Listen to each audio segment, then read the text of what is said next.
Hi, and thanks for joining us as we talk about utility allowances. The agenda for today, we will start with the utility allowance overview, move on to where to start if this is all new to you, do a walkthrough of the various methodologies allowed at DOH-assisted properties, discuss how this is implemented, how this is monitored, as well as the impact on your tenants. So today is not a training on rent limits, though we will be touching on them throughout today's slide as they relate to utility allowances. If you'd like more guidance or trainings on rent and income limits or things of that nature, please do check out our library of recordings or reach out to an asset manager if you want more detailed instruction on that. Throughout the training today, we'll be using Adams County as our example county, as well as Chaffa's 50% AMI rent limit. Be sure to confirm which income and rent limits are applicable to your property. DOH programs do not mandate or prescribe that a tick be used in the file, but it is a very helpful visual way to stay organized, and we'll be referencing it today as it's highly utilized in projects where DOH assistance may be standing alone or may be layered with another funding source. So in this utility allowance overview, the goal is to keep assisted housing affordable for lower income households. And that's where that maximum rent limit for the unit comes into play. So we're going to be ensuring throughout the examples today that when a utility allowance is taken into consideration, that the amount paid by the tenant in rent and utility allowance and any tenant-based rental assistance doesn't exceed that maximum rent limit for the unit. And as a reminder, the utility allowance applies to units that are individually metered. The tenants pay the utilities, and the utility allowance does not apply to any non-optional fees. Those are kind of handled as a separate category. Phone or internet charges, insurance, master metered or check metered utilities, or any utilities that are paid for by owner. Now, there's a lot of links in today's slides. If you do wish to get a copy of these slides, you can access those links. Please reach out to us by email, and we'll be happy to provide those to you. So where to start? So in the project design, the developer will determine whether the owner will be paying all the utilities or whether some or all of those utilities will be the responsibility of the tenants. If you're in management, it's important to know that you understand the methodology that's being used at that particular property, as well as all of the sources of funding that may impact the implementation. So there are technically 6 methodologies for the owners to calculate this number, this utility allowance number, on an annual basis. But because many of the projects that are assisted with DOH gap funding are PSH, or permanent supportive housing, in those, generally the owner is going to be paying all utilities. There are some older projects that are a little bit different, but we generally see that PSH projects, all of these utilities are owner paid. So we will touch on that briefly. And the options that are numbered 1 through 6 are outlined in federal regulations, and those are linked here in the HUD's Home Fires, Volume 13, Number 2. And then we'll also talk today about the utility allowance certification form, which is something that DOH will request for monitoring and also can be a helpful tool for staff to use, especially if they're new to a property and trying to just get oriented. So we'll start off with the easiest one, so owner paying all utilities.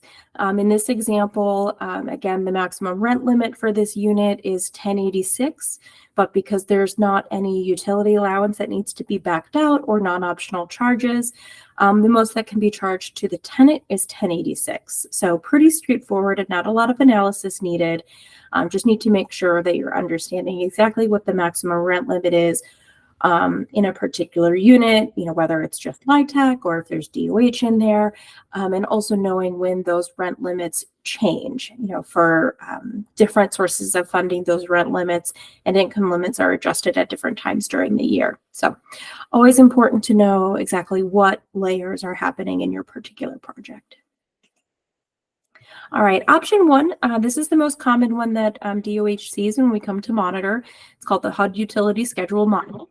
And this is something that DOH's Office of Rental Assistance, or ORA, provides on an annual basis. DOH provides it as outlined in federal regulations, as well as our administrative plan. DOH does have a waiver from HUD to publish these by 4 areas rather than 64 counties. And so when you go to the Office of Rental Assistance portion of the website to download these, if this is the methodology that you're using, you'll see that there's kind of 4 areas, and then it indicates which counties are contained in that area. We'll look at an example of that next. So you can see here where those are linked within the contractor resources and schedules. And this is an allowed methodology for LIHTC projects as well. Office of Rental Assistance publishes these, as I mentioned, once a year. In 2023, when this recording was made and webinar presented, they'd been posted on November 15th.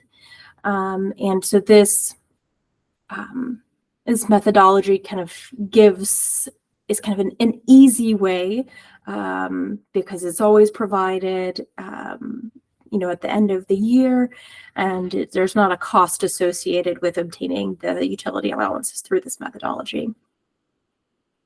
And on the right-hand side here, you can see what one of these schedules is like. This is Service Area 2. And it includes Adams County, which is our example for today.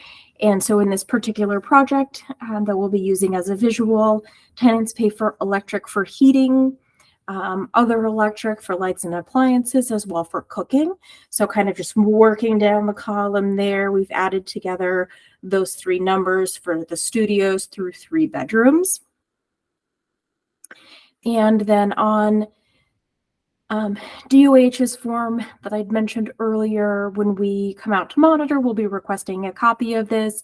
It's just going to spell out which option is used, what utilities are tenant paid, and then broken down by unit size.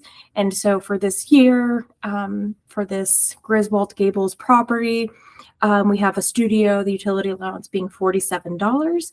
And so that amount needs to be backed out from the maximum rent limit to come up with the most that the tenant could be charged for that year for their unit. All right. Option 2 is the multifamily housing utility allowance. And this is a little bit more complicated because it requires a couple of different steps depending on the year. So in year 1, ownership or management will be requesting utility data either from the utility company or tenant households for a large sample size. And so that would be your kind of what's called baseline. So your year 1. And then in the subsequent years, year 2 and year 3, you could use a HUD published utility allowance factor or multiplier to kind of adjust those, up or down for subsequent years. And that is a state-specific factor. And so it doesn't dive down into county or MSA, anything like that. It's just by state. So on the left-hand side here, I downloaded these from HUD. For 2023 and 2024, those UAF numbers indicate how much you would need to increase your baseline by. So in this example, we have in 2022, which in this fake scenario, the 0-bedroom utility allowance was calculated to be $50, and that for a 1-bedroom of $65. And so in the 2 years following the baseline, take the prior year's utility allowance, add it, multiply by the UAF of 1.115 or 1.028 in this scenario, and you would get the following year's utility allowance. And so just here as a visual, just showing how that would all play out on a tenant income certification as an example for a 0-bedroom unit at 50% in the 3 years, where you can see that there's a $50 utility allowance, then $56, then $58, as it correlates to the numbers that were calculated using the UAF. The next option we don't see very often among DOH-assisted properties, but it is a permissible option, is the utility company estimate. And so within this, it's based on the utility company's historical usage data based on the estimated cost of that utility for a unit of a similar size, construction, and geographic area in which the building containing the unit is located.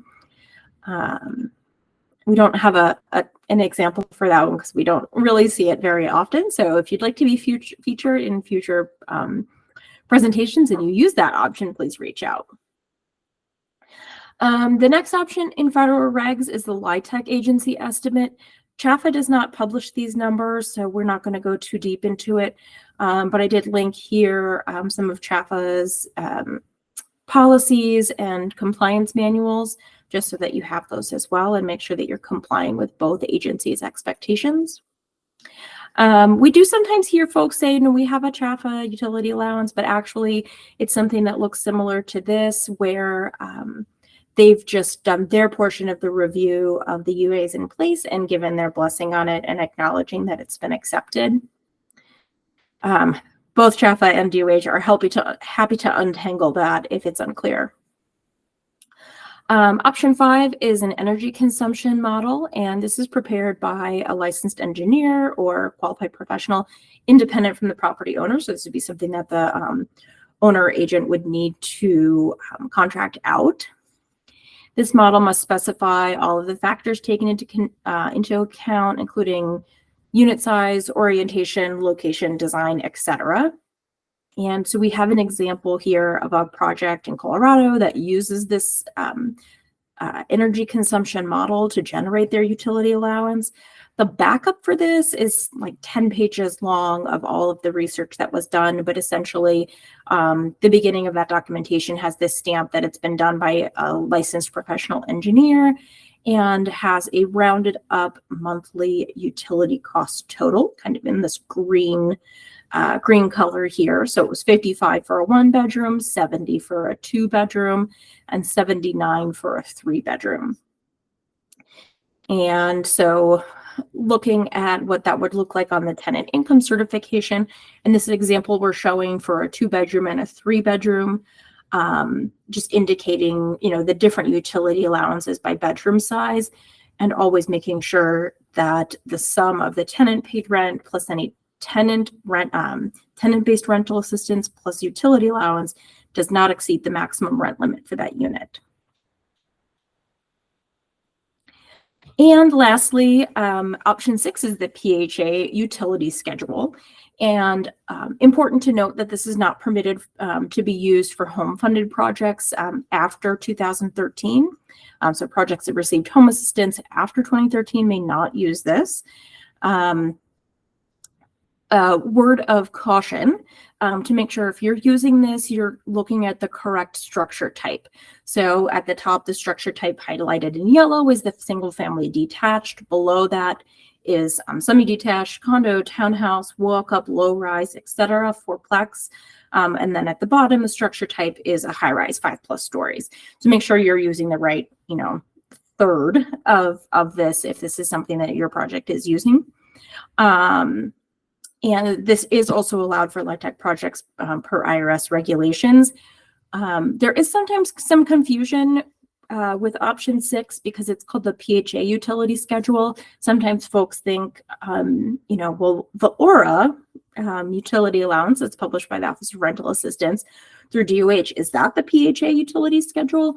And it's actually not. So with the way that it's categorized in here, the schedules that DOH publishes is done with the HUD utility schedule model. So it's actually option 1. So that confuses folks a lot. We've recently updated our certification form to make that a little bit more clear for those that use it.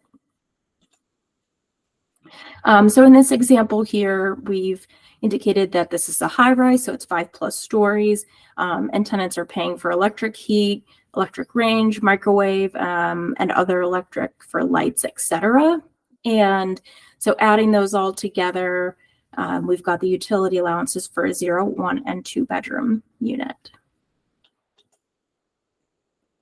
And this is what it would look like if they were filling out the state's owner certification of utility allowance, either to stay organized yourselves or in preparation for a monitoring.